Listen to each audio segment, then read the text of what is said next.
আসসালামু আলাইকুম রহমতুল্লাহি ওবরকাতুহু। সম্মানিত দর্শক, দুর্বলের শাসন খুব ভয়ঙ্কর হয়। শাসক দুর্বল হলে তার মধ্যে মুনাফিকি প্রবল আকার ধারণ করে এবং তিনি নিজে আকণ্ঠ দুর্নীতিতে জড়িয়ে পড়েন। তার নৈতিক শক্তি থাকে না এবং তার শাসন আমলে দুর্নীতি রীতিমতো প্রাতিষ্ঠানিক রূপ লাভ করে। যে বক্তব্য দিয়েছেন মহামতি সক্রেটিস যে এমন একটা সময় আসবে যখন দুর্নীতিবাজরা উল্লাস নৃত্য করবে, যখন সবচেয়ে মূর্খ যে লোকটি সেটি ক্ষমতার চেয়ারে বসে থাকবে, জ্ঞানীরা বা পণ্ডিতেরা তাদের পাণ্ডিত্যের জন্য অনুশোচনা করবে। তো এই যে মহামতি সক্রেটিস, সেই বক্তব্যটি এখন কোন পর্যায়ে আছে বাংলাদেশের জন্য, আমেরিকার জন্য, ভারতের জন্য, সেটি নিয়ে আপনারা চিন্তা ভাবনা করুন। এই বিষয় নিয়ে আমি কোনো কথা বলতে চাই না, বা আজকে যে প্রসঙ্গটি নিয়ে আলোচনা করবে সেই প্রসঙ্গের সঙ্গে শেখ হাসিনার, খালেদা জিয়ার, তারেক জিয়ার, ডক্টর শফিকের বা ডক্টর মোহাম্মদ ইউনূসের আদৌ কোনো সম্পর্ক আছে কি আছে না, এটা নিয়ে আমার কোনো ইন্ডিকেশন নাই, চিন্তাই নাই। আমি কেবলমাত্র একটা ভাব সম্প্রসারণ করার জন্য যে বিষয়টি নিয়ে আলোচনা করব, দুর্বলের শাসন খুব ভয়ঙ্কর হয়, এটার ঐতিহাসিক প্রেক্ষাপট বর্ণনা করব, যাতে করে আপনারা বুঝবেন যে শক্তিশালী মানুষ ক্ষমতায় বসলে কি হয় আর দুর্বল মানুষ ক্ষমতায় বসলে কি হয়। প্রথমে শক্তিশালী মানুষের সম্পর্কে বলে নিই। বেশি দূরে যাওয়ার দরকার নেই। আমাদের ভারতের দুজন শক্তিশালী শাসক ছিলেন, গিয়াসউদ্দিন বলবন আর সম্রাট আলাউদ্দিন খিলজি। গিয়াসউদ্দিন বলবন তিনি ২০ বছর ছিলেন প্রধানমন্ত্রী আর ২০ বছর ছিলেন সুলতান। আর তার আগে, অর্থাৎ প্রধানমন্ত্রী হওয়ার আগে, ইলতুৎমিশের জমানায় তিনি ছিলেন যে রাজকীয় গার্ড রেজিমেন্ট রয়েছে, এখন বাংলাদেশে যেভাবে এসএসএফ আছে, এই রাজকীয় গার্ড যে আছে, প্রাসাদরক্ষী, সম্রাটের দেহরক্ষী, সেই বাহিনীর প্রধান। এখন বাংলাদেশে ধরেন এসএসএফের একজন মেজর বা পিজিআরের একজন কর্নেল বা এসএসএফের যিনি প্রধান রয়েছেন একজন মেজর জেনারেল, তাদের দাপটে আপনারা তটস্থ থাকেন না। এমনকি যিনি এসএসএফের প্রধান হন, পুরো সেনাবাহিনীর মধ্যে তার একটা কর্তৃত্ব থাকে। এই মুহূর্তে যিনি এসএসএফের প্রধান আছেন, নিঃসন্দেহে তার ক্ষমতা কোনো অংশে কম নয়, বা ডিজিএফের প্রধান যিনি আছেন তার ক্ষমতা কোনো অংশে কম নয়। তো আমি গিয়াসউদ্দিন বলবনের কথা যখন বলছি, তখন দিল্লির সুলতান ছিলেন ইলতুৎমিশ, এবং ইলতুৎমিশ যখন সুলতান ছিলেন তখন গ্রেটার ভারত, আজকে যে ভারতবর্ষ তার বেশিরভাগ অংশ, আজকে যে পাকিস্তান, লাহোর, সিন্ধু বেশিরভাগ অংশ, আফগানিস্তানের বিরাট অংশ, এবং এই বাংলা ইলতুৎমিশের অধীন ছিল। তো বুঝেন সেই ইলতুৎমিশের এসএসএফ কত বড় ছিল। সেই এসএসএফের প্রধান ছিলেন গিয়াসউদ্দিন বলবন। তার সারাটা জীবন তিনি সৎ ছিলেন এবং খুব কঠোর ছিলেন। এতটা কঠোর ছিলেন যে তিনি যখন সুলতান ছিলেন, কোনো আমির উমরা মানে কোনো মন্ত্রী মিনিস্টারকে তিনি যদি ডাকতেন, ধমক দিতেন, চোখ গরম করতেন, তার চোখের দিকে তাকিয়ে অনেক মন্ত্রী এমপি প্রকাশ্য রাজ দরবারে প্রস্রাব করে দিতেন। ইতিহাসে লেখা আছে, পড়ে দেখুন। আলাউদ্দিন খিলজির অবস্থা একই। তিনি লেখাপড়া জানতেন না, নিরক্ষর ছিলেন, কিন্তু তার যে বীরত্ব, তিনি সেই মঙ্গল বাহিনীকে একাধিকবার ঠেকিয়ে দিয়েছেন। সমস্ত ভারতবর্ষের যে কোর্স অফ অ্যাকশন তিনি পরিবর্তন করে ফেলেছেন। তিনি যদি না থাকতেন, এই ভারতবর্ষের অবস্থা সেই বাগদাদের মতো হতো। হালাকেও আক্রমণ করার পর যেভাবে বাগদাদ তছনছ করা হয়েছে, দিল্লিও ঠিক সেইভাবে তছনছ করা হতো। পুরো মঙ্গল আক্রমণকে তিনি ঠেকিয়ে দিয়েছেন। ইলতুৎমিশও তদ্রূপ। তিনি মঙ্গলদের বিরুদ্ধে যুদ্ধ করেছেন, না যুদ্ধ করেননি, শুধুমাত্র বুদ্ধি দ্বারা, কূটনীতি দ্বারা তিনি পুরো চেঙ্গিস খানকে তিনি ঠেকিয়ে দিয়েছেন। তো এই দুজন মানুষ, গিয়াসউদ্দিন বলবন এবং আলাউদ্দিন খিলজি, তারা তাদের যে কঠোরতা দ্বারা, নিষ্ঠুরতা দ্বারা রাজ্য শাসন করেছেন, বহু হত্যা করেছেন, বহু মানুষকে তছনছ করে দিয়েছেন, এবং মানুষের মধ্যে আতঙ্ক কোন পর্যায়ে চলে গেছেন। একবার বাদশাহ আলাউদ্দিন খিলজি তিনি তার চিফ জাস্টিসকে ডাকলেন, প্রধান বিচারপতিকে ডাকলেন এবং প্রকাশ্য রাজদরবারে তিনি একটা ফতোয়া জানতে চাইলেন। তো চিফ জাস্টিস খুব রসিক মানুষ ছিলেন। তিনি আলাউদ্দিন খিলজির ইত্তেলা পেয়ে আর রাজদরবারে এলেন। তারপর বিষয়টি শুনলেন। তারপর তিনি বললেন যে জাহাপনা, অনুমতি দিলে এই বিষয়ে আমার বক্তব্য দেওয়ার আগে আমি কিছু একটি বাক্য উচ্চারণ করতে চাই। তো বলছে বলুন। তো চিফ জাস্টিস বললেন যে মনে হচ্ছে যে আজরাইল আমার ঘাড়ের কাছে এসে গেছে। আমি টের পাচ্ছি যে আজরাইল আমার ঘাড়ের কাছে এসে গেছে, আমার মৃত্যু খুব সন্নিকটে। তো এই কথা শুনে বাদশাহ হেসে দিলেন। বলে কেন আপনার এটা মনে হচ্ছে? বলে যে এমন একটা জটিল বিষয় আপনি আমাকে ডেকেছেন, আমি যদি কথা বলি, মিথ্যা কথা বলি, তাহলে কিয়ামতের দিন আল্লাহ আমার হলকম চেপে ধরবেন। আর যদি সত্য কথা বলি তাহলে আপনি এই মুহূর্তে আমাকে মৃত্যুদণ্ড দেবেন। এখন আমার কি করা উচিত আপনি আমাকে বলে দেন। আজরাইল বসে আছে। তখন বাদশাহ হেসে দিলেন। বাদশাহ হেসে দিয়ে বললেন, আলাউদ্দিন খিলজি হেসে দিয়ে বললেন যে আপনি সত্য বলুন, আপনার সেই সত্য যত নির্মম হোক আমি আপনাকে মৃত্যুদণ্ড দেব না। That was the administration, chief justice এবং সম্রাটের মধ্যে এই বক্তব্য। তো সেই ইতিহাস তৈরি করে গেছে প্রায় 22 বছরের শাসন আমলে, যেখানে তার শাসনের সে আমার নির্বাচনী এলাকা গলাচিপাতে চালের মূল্য যা ছিল, দিল্লিতে একই চালের মূল্য ছিল। দুধ, চিনি, আটা, ময়দা একই মূল্যে বিক্রি হতো। তার রাজ্যে সর্ব জায়গাতে এক চুল এদিক ওদিক হতো না। মাপে কেউ কম দিবে কল্পনাই করা যেত না। কত আগে আলাউদ্দিন খিলজি, আজ থেকে প্রায় সেই 700 বছর আগে। আর আমরা এত আধুনিক হয়ে এখনও দুধে ভেজাল দেয়া, মাছে ফরমালিন দেয়া, ওজনে কম দেয়া আমরা কমাতে পারছি না। তো এই যে শক্ত মানুষের শাসন পৃথিবীতে অনেক ইতিহাস তৈরি করে গেছে। আর দুর্বল শাসন, যখন শাসক খুব দুর্বল হয়ে যায় তখন কি হয়? দিল্লিতে যে কজন দুর্বল শাসক ছিলেন তাদের মধ্যে একজন ছিলেন ফিরোজ শাহ তুগলক। গিয়াসউদ্দিন তুগলকের মৃত্যুর পরে তার ছেলে মোহাম্মদ বিন তুগলক হলেন। তো মোহাম্মদ বিন তুগলক এরকম পাগলা রাজা ছিলেন, ভীষণ রকম পাগল। তিনি আলাউদ্দিন খিলজি বা গিয়াসউদ্দিন বলবনের সাথে তুলনীয় নয়। এক অদ্ভুত শাসন ব্যবস্থা তিনি উপহার দিয়েছিলেন। তো যাই হোক, সেই তার মৃত্যুর পরে কোনো উত্তরাধিকার খুঁজে পাওয়া যাচ্ছিল না। তখন তার এক আত্মীয়, চাচাতো ভাই ফিরোজ শাহ তুগলক, তাকে এনে সিংহাসনে বসানো হলো। ব্যক্তিত্ব দুর্বল, তারপরে চেহারা গোলগাল, এরপর লোভী, যত রকম মানুষের যে চরিত্র রয়েছে, চরিত্রহীনতার যা কিছু রয়েছে, সব কিছুই সেই ফিরোজ শাহ তুগলকের মধ্যে ছিল। তো ফিরোজ শাহ তুগলক ক্ষমতায় বসার পর তিনি প্রথমে যেটা মনে করলেন সেটা হলো আমাকে ক্ষমতায় যারা বসিয়েছে তাদেরকে কুনির জানাতে হবে। তিনি রাজ্যের যত আমির উমরা তাদেরকে ডেকে আনলেন, তাদের বেতন ভাতা বৃদ্ধি করে দিলেন। প্রকাশ্য রাজদরবারে বারবার বললেন যে এরাই আমার নিয়োগকর্তা।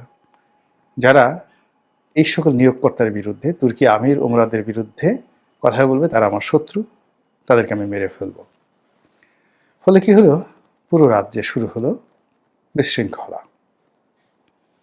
আজকে আমরা যে মবের দেখছি, এই মব ফিরোজ শাহ তুগলকের জামানাতে শুরু হয়েছিল। আমরা যে তুগলকি কাণ্ড বলি সেটা ব্যক্তির তুগলকি কাণ্ড হলো বাদশাহ, যাকে বলা হয় সুলতান গিয়াসউদ্দিন তুগলকের কর্মকাণ্ডকে বলা হয় তুগলকি কাণ্ড। আর রাষ্ট্রে যদি তুগলকি কাণ্ড ঘটে সেটি হলো ফিরোজ শাহ তুগলকের ঘটনা।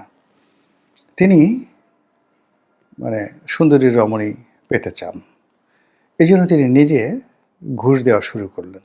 সম্রাট নিজে বা সুলতান নিজে কার ঘরে সুন্দরী রমণী আছে সেই খোঁজখবর নেওয়ার জন্য বিভিন্ন রাজপ্রাসাদের বিভিন্ন মহলের যারা পাইক পেদা রয়েছে তাদেরকে তিনি ঘুষ দিতেন। কার ঘরে সুন্দর ঘোড়া আছে সেই ঘোড়া কেনার জন্য, পাওয়ার জন্য তিনি ঘুষ দেওয়া শুরু করলেন। এটা ইতিহাসে লেখা, ব্যক্তিগত কথা নয়। তো তিনি একবার কি করলেন, যেটি ইতিহাসে লিখেছে, সেটা তার একজন মন্ত্রী বা সেনাপতি, তার একটি অসাধারণ সুন্দর ঘোড়া ছিল। সেই ঘোড়াটা তার খুব পছন্দ হলো। তো অনায়াসে তিনি সেই ঘোড়াটা অধিকার করতে পারতেন, নিয়ে নিতে পারতেন। কিন্তু সেটি না করে তিনি করলেন কি, সেই সেনাপতির যে আস্তাবল রক্ষক তাকে তিনি ঘুষ দিলেন। সেই আস্তাবল রক্ষক সেই ঘোড়াটাকে পাগল বানিয়ে ফেলল বা অসুস্থ বানিয়ে ফেলল, বা সেই ঘোড়া সম্পর্কে সেই তার মালিকের মন বিষিয়ে ফেলল। এরপর সেই আস্তাবল রক্ষক যিনি রয়েছেন, তিনি সেই ঘোড়াটিকে বিক্রি করার সিদ্ধান্ত নিলেন। সেনাপতি সেটাকে ছেড়ে দিল, আর সম্রাট সেটাকে কিনে নিল। এই ছিল ফিরোজ শাহ তুগলকের দুর্নীতির আর চরিত্রহীনতার, দুর্বল ব্যক্তিত্বের লক্ষণ, যা কিনা পুরো রাষ্ট্রকে একটা মবের রাজ্য বানিয়ে দিয়েছিল। তো এই হলো মানে যাকে বলা হয় যখন একটা শাসক খুব দুর্বল হন। তো সেই দুর্বল শাসন যখন হয়, তখন বিভিন্ন পদ পদবীতে পাগল টাইপের লোক বসে যায়। মন্ত্রী পাগল হয়, এমপি পাগল হয়ে যায়, তারপরে সেনাপতি পাগল হয়ে যায়। রীতিমতো চারিদিকে একটা পাগলামি। এবং যখন এই ধরনের পাগলামি হয়, শাসকরা যখন পাগল হয়ে যায়, তখন সেখানে দক্ষিণ পন্থা খুব জেগে যায়। মানে ধর্মবিশ্বাস, যে কোনো ধর্মবিশ্বাস এটি প্রবল আকার ধারণ করে। যেমন ধরেন গিয়াসউদ্দিন তুগলক যখন ক্ষমতায় ছিলেন, তখন তার ছেলে মোহাম্মদ বিন তুগলক, যার ডাকনাম ছিলেন জুনা খান, তো তিনি পাগলামি করতেন। কেমন পাগল ছিলেন, তিনি একবার নিজামুদ্দিন আউলিয়ার দরবারে গিয়ে বসে থাকতেন, আবার ঘুরে বেড়াতেন খালি গায়ে বিভিন্ন জায়গাতে। আবার তিনি যখন খলিফা হলেন বা তিনি যখন শাসক হলেন, তখন বাগদাদ থেকে একজন লোক এলো, যিনি কিনা সর্বশেষ যে উচ্ছেদকৃত শাসক খলিফা মুনতাসিম বিল্লাহ, তার দুঃসম্পর্কের আত্মীয়।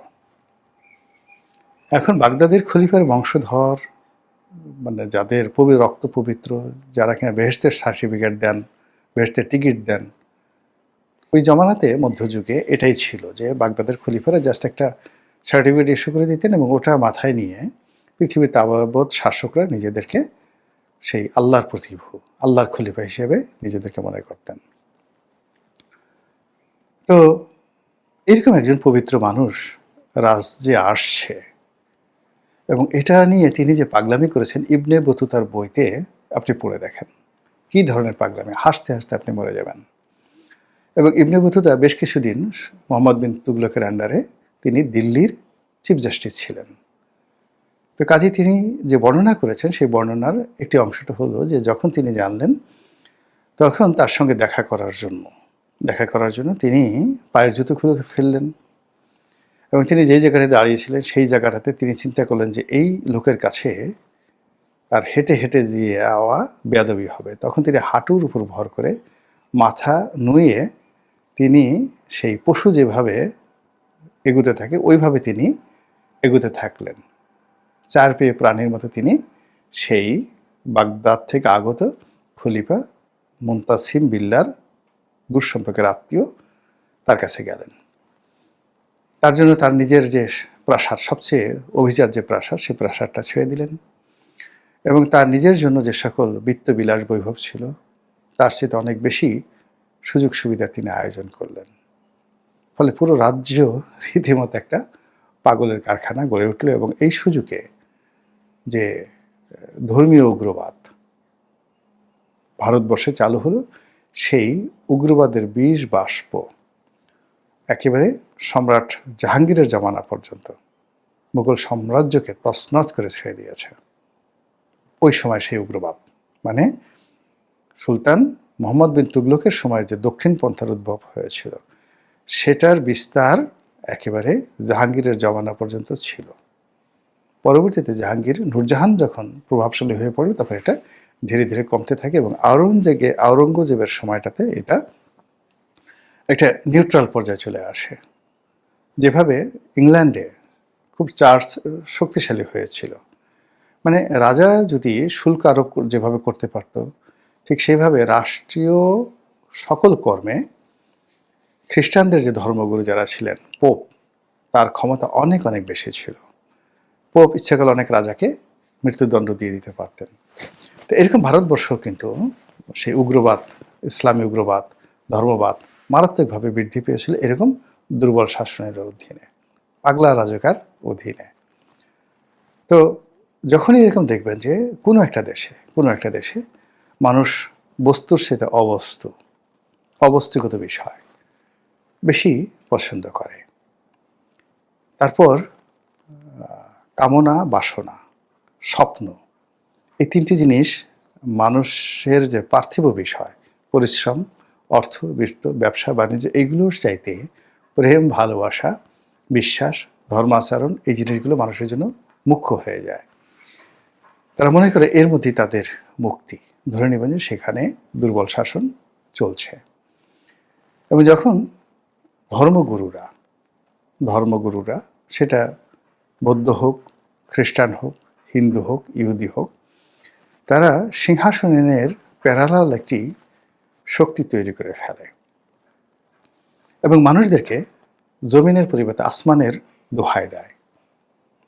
মানুষদেরকে জীবনে বেঁচে থাকার চাইতে মরে যাওয়ার জন্য তাদেরকে উৎসাহিত করে বেশি, এবং বাস্তব জীবনের চাইতে মরে যাওয়ার পরে যে জীবন, এই জীবনটাকে গুরুত্ব এমনভাবে দেওয়া হয় যেন মানুষ কাজকর্ম বাদ দিয়ে সারাক্ষণ শুধু তসবিহ নিয়ে হায় আল্লাহ, হু আল্লাহ, এ সকল কথা বলে তারা বেশি শান্তি পায়। এরকম একটা প্রচারণা চলতে থাকে।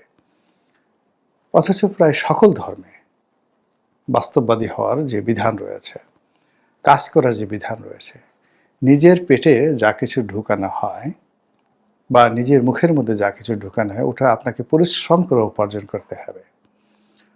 এগুলো মানে কারো দান, কারো দয়া, কারো দাক্ষিণ্য, কারো লুটপাট, কারো টোল, চাঁদাবাজি, সেটা মানে ভেস্তের টিকিট বিক্রি করে হোক বা ওই ইজারাদারের টিকিট বিক্রি করে হোক, আপনি যে কোনোভাবে পরিশ্রম ছাড়া অর্থ উপার্জন করছেন, এটা যে কোনো ধর্মে, ইসলামে তো একেবারে 100% নিষিদ্ধ।